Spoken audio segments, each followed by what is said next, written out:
क्या आप जानते ये चीजें बाहर के देशों में इतनी अलग दिखती हैं कि इनको देखकर आपको झटका लगने वाला है। इस लड़के को ऐसी क्या इमरजेंसी आ गई थी कि ये स्कूल हेलीकॉप्टर लेके आ गया। ये खूबसूरत सी दिखने वाली इमेज की सच्चाई जानकर आपके होश उड़ जाएंगे और ये प्यारे से दिखने वाले कबूतर को क्यों जेल जाना पड़ गया। वीडियो में आगे बढ़ने से पहले वीडियो को लाइक करके चैनल को सब्सक्राइब करना मत भूलना।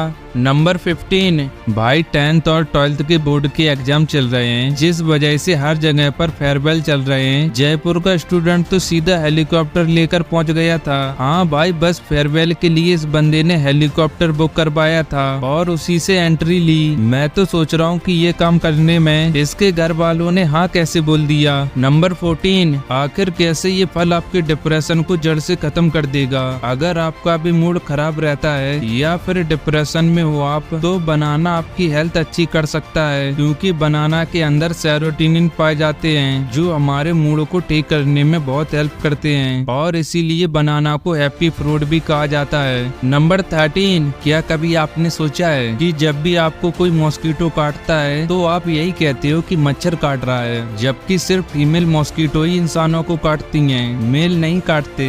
लेकिन इसकी वजह से बेचारे मेल मच्छर का भी नाम खराब हो जाता है। नंबर 12 आखिर चाइना ने सिर्फ 3 सालों में ऐसा क्या कर दिया जो अमेरिका 100 सालों से भी नहीं कर पाया। चाइना का इंफ्रास्ट्रक्चर इस दुनिया में सबसे बेस्ट में से एक माना जाता है, क्योंकि वहाँ हर चीज के लिए फैक्ट्री है। इतना ही नहीं, फ्लैट के बीच से भी ट्रेन निकल जाती है और इतनी सारी बिल्डिंग और मेगा प्रोजेक्ट की वजह से चाइना ने सिर्फ 3 सालों में इतना कंक्रीट यूज कर लिया है जितना अमेरिका ने पूरी 20th सेंचुरी में नहीं किया, यानी 100 सालों में नहीं किया है। वाओ। नंबर 11 इस पेंटिंग को नॉर्मली देखने पर ऐसा लगता है जैसे किसी बच्चे ने ऐसे ही पेपर को काटकर ये पेंटिंग बना दी हो, लेकिन भाई जैसे ये बंदा कैमरे को इसके पास ले जाता है तो ये देखकर मैं भी अमेज हो गया था, क्योंकि ये कोई पेपर नहीं है बल्कि ये एक सिंगल शीट पर बिलबोर्ड नाम के एक आर्टिस्ट ने पेंटिंग बनाई है, जिसकी डिटेल इतनी ज्यादा रियलिस्टिक है जिसे देखकर मैं तो शॉक हो गया था। नंबर 10 इसे मैन ऑफ द मैच बनने के लिए 150 रुपए दिए गए और कमाल की बात तो ये है कि इस प्रिंट को बनाने में ही 300 लगे थे, यानी कि ये बड़े से चेक को बनाने में जितने रुपए लगे हैं उससे आधे रुपए विनर को दिए गए। नंबर 9 2017 में कैलिफोर्निया में आग लग गई थी और इसी वजह से कई किसान या फिर फार्म ओनर्स अपने फार्म और जानवरों को छोड़कर खुद की जान बचाने के लिए सेफ जगह पर चले गए थे। और वैसे ही एक बकरी के झुंड का लीडर एक डॉग था जिसका नाम ओडन था, जो मौका मिलने पर भागा नहीं और अपने बकरी के झुंड के साथ ही रहा। और जब फायर बुझ गई तो उसके बाद जब ओनर लौटा तो उसने देखा कि उसके कुत्ते के साथ साथ पूरा का पूरा बकरियों का झुंड जिंदा था, यहाँ तक कि झुंड में एक डियर भी था जिसने सेफ्टी के लिए इस झुंड को ज्वाइन कर लिया था, यानी ओडेन ने सबको सेफ रखा था। भाई इस कुत्ते के लिए एक लाइक तो बनता है। नंबर 8 भाई ये कार्टून की फोटो रियल लाइफ में खींची गई है। ये जो फोटो है इसे देखकर जंगल बुक की याद आ जाती है। ये बिल्कुल ब्लैक पैंथर बगीरा की तरह दिखता है और कमाल की बात तो ये है कि इस फोटो को कहीं और नहीं बल्कि साउथ इंडिया में खींचा गया था और ये एकदम जंगल बुक के सीन की तरह दिखता है। नंबर 7 ये देखो, ये है प्लेन्स का कब्रिस्तान। ये एरिजोना में बना हुआ है। यहाँ पर गवर्नमेंट और मिलिट्री के सारे जेट्स और एरोप्लेन स्टोर किए जाते हैं जो कि इसमें यूज नहीं होते।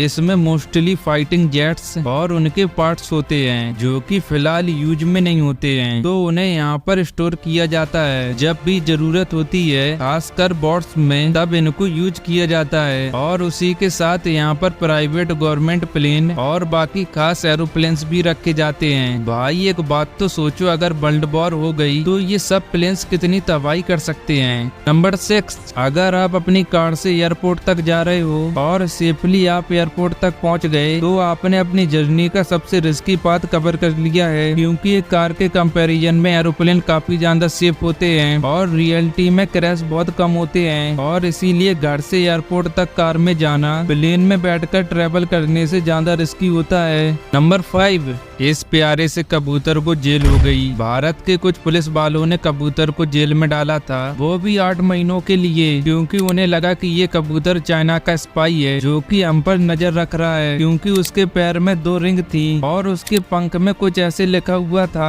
जो कि किसी चाइनीज लैंग्वेज की तरह लग रहा था, और इसीलिए उन्होंने इसे पकड़ा और पहले तो एनिमल हॉस्पिटल भेजा चेकअप के लिए, और उसके बाद उसकी रिंग को फॉरेंसिक लैब भेजा गया और पता चला कि विंग्स पर जो लिखा हुआ है वो कुछ अलग ही गिरविश लैंग्वेज में लिखा हुआ है। ये कबूतर बेचारा 8 महीने जेल में रहा। नंबर 4, भाई ये इमेज जैसी दिखती है ना वैसे ये बिल्कुल नहीं है। एक बार देखने पर ये तस्वीर कितनी ज्यादा खूबसूरत लगती है, एकदम मस्त ब्लू वाटर और उसके ऊपर आग जल रही है जो कि शायद किसी फेस्टिवल में जलाई जाती है। लेकिन मैं आपको जो बताने वाला हूँ ये कुछ और नहीं बल्कि क्रोकोडाइल्स की आंखें हैं जो रात में लाइट डालने पर ऐसी चमक रही हैं, और ये पूरा पानी क्रोकोडाइल से इन्फेक्टेड है, यानी कि अगर कोई भी इसमें जाएगा तो जिंदा बाहर नहीं आने वाला, जो कि बताता है कि आंखों को धोखा कितनी आसानी से मिल जाता है और खूबसूरत दिखने वाली चीज कितनी खतरनाक हो सकती है। नंबर 3, ये दुनिया का सबसे बेकार गेम था। पेन एंड टेलर नाम के 2 लोग थे, उन्होंने एक गेम बनाई थी जिसमें आपको एक ट्रक ड्राइव करना होता है टेक्सन से वेगस तक, और ये उन्होंने 1995 में बनाई थी। तब ये रास्ता इन रियल लाइफ ट्रेवल करने में करीब 8 घंटे लग जाते थे। तो बिल्कुल वैसे इस गेम में भी आपको 8 घंटे तक लगातार ये ट्रक चलाना होता है। ऑब्वियसली अब जब चाहे इस गेम को पॉज कर सकते हो, लेकिन आपको 8 घंटे चलानी पड़ेगी एंडिंग तक पहुंचने के लिए, और इन 8 घंटों में इस गेम का सिनेरियो बिल्कुल भी चेंज नहीं होगा, यानी कि ये चलते चलते सेम टू सेम रहता है, और यहाँ पहुँचते ही आपको पता चलता है कि अब आपको वापस टेक्सन जाना है। यानी लिटरली ये गेम किसी नर्क से कम नहीं है यार। नंबर 2, आखिर इस बीच में ऐसा कौन सा जादू है कि ये अपने शेप तक को चेंज कर लेती है। इस बीच का नाम है इस्लेतनी रेड बीच, जो कि क्रोएशिया में पाई जाती है, जो अपने डिप के लिए काफी फेमस है क्योंकि इसकी डिप इधर उधर हो जाती है। मोस्ट ऑफ द टाइम ये स्ट्रेट रहती है, लेकिन बहुत तेज हवाओं की वजह से इसकी शेप चेंज हो जाती है। नंबर 1, एक कंट्री में जो चीज यूज की जाती है जरूरी नहीं है कि वो सेम चीज दूसरी कंट्री में भी यूज की जाती हो, थोड़ा थोड़ा डिफरेंस होता ही है। जैसे कि इरेजर को देखो, लगभग हर जगह पर खासकर इंडिया में तो नॉर्मल इरेजर को ही यूज किया जाता है क्योंकि वो सस्ते भी होते हैं और अपना काम अच्छे से कर लेते हैं। लेकिन जापान और वेस्ट की कई सारी जगह पर इलेक्ट्रिक इरेजर को यूज किया जाता है। ये थोड़े महंगे होते हैं लेकिन ये बेटर होते हैं, ऐसा उनका मानना है, और खासकर सारे बड़े आर्टिस्ट इसका यूज करना पसंद करते हैं। इसके बाद टॉयलेट देख लो, वेस्टर्न और इंडियन स्टाइल के टॉयलेट के बारे में तो आपको पता ही होगा। अब जापान में स्क्वाटिंग टॉयलेट्स का यूज किया जाता है, बट आप उनके डिजाइन देख लो। जापान में जितने भी स्क्वाटिंग टॉयलेट्स हैं उनके पीछे कुछ इस तरीके का स्कूप होता है जो कि बाकी वर्ल्ड के स्क्वाटिंग टॉयलेट्स में नहीं होता। उसके बाद अमेरिका की करेंसी की बात करें तो पूरी दुनिया में जितनी भी करेंसी होती हैं उनकी कलर अलग अलग होते हैं। जैसे कि इंडिया में 50 और 100 के नोट में कलर का डिफरेंस होता, पर ये चीज डॉलर में नहीं होती। सारे dollar almost same to same colour के होते हैं और कई में तो डिजाइन भी काफी ज्यादा सिमिलर होते हैं। और गाइस, इंडिया के लगभग किसी भी पब्लिक जगह पर डॉग्स का आना बैन होता है क्योंकि कई लोगों को डॉग से प्रॉब्लम है। लेकिन यूरोप ऐसी जगह है जहाँ पर आप लिटरली अपने डॉग्स को कहीं पर भी ले जा सकते हो। तो यहाँ पर डॉग्स के लिए ऑलमोस्ट सारी जगह ओपन होती हैं। हाँ, कुछ जगह पर आपको हो सकता है आपको परमिशन